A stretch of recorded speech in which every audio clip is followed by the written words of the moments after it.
महाभारत का युद्ध खत्म होने के बाद पांडवों ने 36 सालों तक हस्तिनापुर में राज किया। पांडवों के राज के दौरान ही श्री कृष्ण और बलराम ने अपने शरीर का त्याग कर दिया था। ये सब देखकर पांडवों और द्रौपदी ने भी शरीर के साथ स्वर्ग जाने का निर्णय लिया। पांचों पांडव और द्रौपदी स्वर्ग में जाने के लिए निकल गए, लेकिन ये सभी स्वर्ग नहीं पहुंच पाए और पांचों पांडवों में से बस युधिष्ठिर ही स्वर्ग के रास्ते पर चल पाए। और वहां जाकर उन्होंने देखा कि दुर्योधन जैसा पापी वहां पहले से ही मौजूद था। ऐसे में सवाल आता है कि पांडव हमेशा धर्म के रास्ते पर ही चले, फिर भी उनको स्वर्ग क्यों नहीं नसीब हुआ? और पांडवों में से सिर्फ युधिष्ठिर को ही क्यों स्वर्ग मिला? चलिए दोस्तों, जानते हैं आज के हमारे इस वीडियो में। पर वीडियो शुरू होने से पहले अगर आप चैनल पर नए हैं या आपने अभी तक चैनल को सब्सक्राइब नहीं किया है तो चैनल को सब्सक्राइब करें और बेल आइकन दबाना ना भूलें, ताकि हमारे चैनल की कोई भी वीडियो आपसे मिस ना हो जाए। 18 दिनों तक चला महाभारत का युद्ध दुर्योधन की मौत के बाद खत्म हो गया। ये युद्ध इतिहास के सबसे बड़े युद्ध में से एक माना जाता है। इस युद्ध के बाद अपने बेटों को खोने वाले धृतराष्ट्र और गांधारी को राजमहल के ऐशो आराम रास नहीं आए। उन्हें महल में अकेलापन महसूस होने लगा और इसी अकेलेपन को दूर करने के लिए दोनों ने राजमहल छोड़ दिया और अपने जीवन के आखिरी पलों तक जंगल में रहे। दूसरी तरफ भगवान श्री कृष्ण का यदुवंश भी धीरे धीरे खत्म हो गया, जिसके चलते श्री कृष्ण भी पांव में एक तीर लगने के बहाने अपनी लीला समाप्त कर चले गए। पांडव उस समय शान से हस्तिनापुर पर राज कर रहे थे। 36 साल तक राजसी जीवन बिताने के बाद पांडवों को यह भी एहसास होने लगा था कि धरती पर उनका काम पूरा हो गया है और पृथ्वी लोक छोड़ने का समय आ गया है। युयुत्सु को पूरे राज्य की देखभाल का जिम्मा सौंपने के बाद पांडवों ने अभिमन्यु के पुत्र परीक्षित को हस्तिनापुर का नया राजा घोषित किया और महर्षि वेद व्यास से आज्ञा लेकर पांचों पांडव द्रौपदी के साथ स्वर्ग की यात्रा पर चल पड़े। लेकिन स्वर्ग की इस यात्रा के दौरान अर्जुन ने लालच में अपने गांडीव, धनुष और तरकश को नहीं छोड़ा था। यात्रा के दौरान पांचों पांडव कई नदियों, पहाड़ों और समुद्रों की यात्रा करते हुए लाल सागर पहुंचे तो वहां अग्निदेव प्रकट हुए और उन्होंने अर्जुन से गांडीव को छोड़ने के लिए कहा, क्योंकि उनका काम भी तब तक पूरा हो चुका था।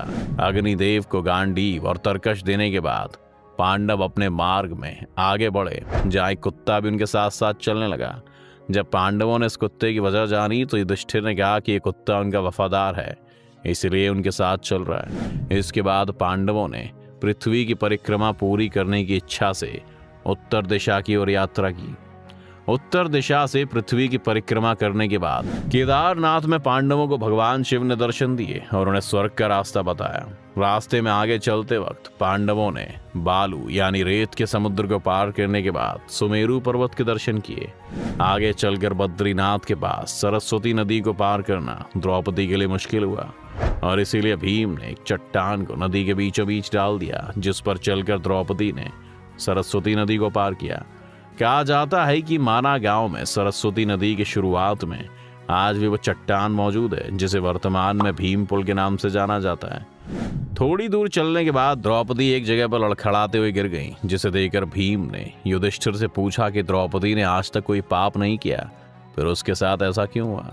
इसके जवाब में युधिष्ठिर ने भीम से कहा कि द्रौपदी हम पांचों भाइयों में सबसे ज्यादा प्यार अर्जुन से करती थी और इसीलिए वो स्वर्ग पहुंचने से पहले लड़खड़ा कर गिर गई। ये कहकर युधिष्ठिर ने द्रौपदी को देखे बिना अपनी यात्रा जारी रखी।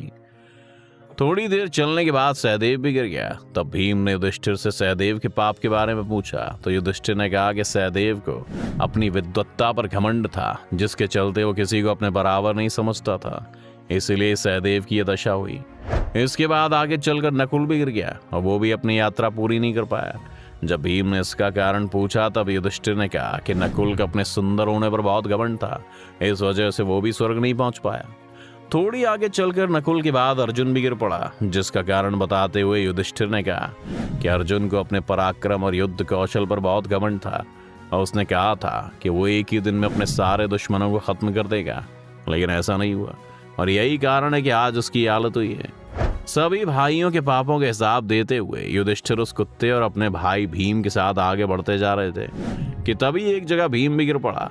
तो भीम के पूछने पर युधिष्ठिर ने भीम से कहा कि तुम खाते बहुत ज्यादा थे और अपनी शक्ति का झूठा दिखावा करते थे, यही कारण है कि तुम आज इन हालातों में हो। इसके बाद अब सिर्फ युधिष्ठिर और वो कुत्ता ही बचे थे। अपना सफर पूरा करने के बाद दोनों ही स्वर्ग के दरवाजे पर पहुंचे। तब उन्हें दरवाजे पर देवराज इंद्र मिले। देवराज इंद्र को अपने सामने देखकर युधिष्ठिर ने उनसे कहा कि उनके चारों भाई और द्रौपदी यात्रा के बीच में गिर गए थे, उन्हें भी अपने साथ ले आइए।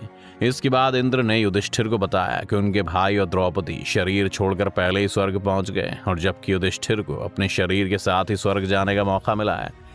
देवराज इंद्र ने युधिष्ठिर से कहा कि यह कुत्ता उनके साथ स्वर्ग में नहीं जा सकता। इसके बाद युधिष्ठिर ने इंद्र से कहा कि यह कुत्ता भी उनके साथ स्वर्ग जाएगा। काफी देर तक समझाने के बाद भी जब युधिष्ठिर नहीं माने तो कुत्ते के रूप में वहां मौजूद यमराज अपने असली रूप में प्रकट हो गए। जिस कुत्ते को युधिष्ठिर पूरे रास्ते अपने वफादार समझ रहे थे, वो असल में यमराज थे। युधिष्ठिर की अच्छाई और सच्चाई को देखकर यमराज बहुत खुश हुए और उन्हें आशीर्वाद देकर वहां से चले गए। जिसके बाद इंद्र और युधिष्ठिर रथ में बैठकर स्वर्ग की ओर चल पड़े। जब युधिष्ठिर स्वर्ग पहुंचे तो उन्हें काफी ज्यादा आश्चर्य हुआ, क्योंकि युधिष्ठिर ने देखा कि दुर्योधन भी दूसरे देवताओं के साथ स्वर्ग में एक दिव्य सिंहासन पर बैठा हुआ है। युधिष्ठिर ने जब इंद्र से इसका कारण पूछा तो उन्होंने बताया कि दुर्योधन ने भले ही अपने जीवन में झूठ और अधर्म का साथ दिया था, लेकिन अर्जुन और भीम जैसे योद्धाओं से हिचकिचाहट के बिना अपनी हार को सामने देखते हुए भी जिस बहादुरी से युद्ध किया था, उस पराक्रम और साहस की वजह से ही आज उसे यह पद मिला है। युधिष्ठिर ने देखा कि उनके भाई और द्रौपदी वहां नहीं है। तब युधिष्ठिर ने देवराज इंद्र से अपने भाइयों से मिलने की इच्छा जताते हुए कहा कि उनके भाई और द्रौपदी को जिस लोक में जगह मिली है, उन्हें भी इस लोक में स्थान चाहिए। अपने भाइयों से बेहतर मुझे कुछ भी मंजूर नहीं है। इसके बाद देवराज इंद्र ने युधिष्ठिर को एक देवदूत के साथ भेज दिया। देवदूत के साथ चलते चलते युधिष्ठिर एक ऐसे रास्ते पर पहुंच गए जहां बहुत अंधेरा था और चारों तरफ से बदबू आ रही थी। ऊपर गिद्ध मंडरा रहे थे और उनके आसपास पड़ी हुई लाशें थीं।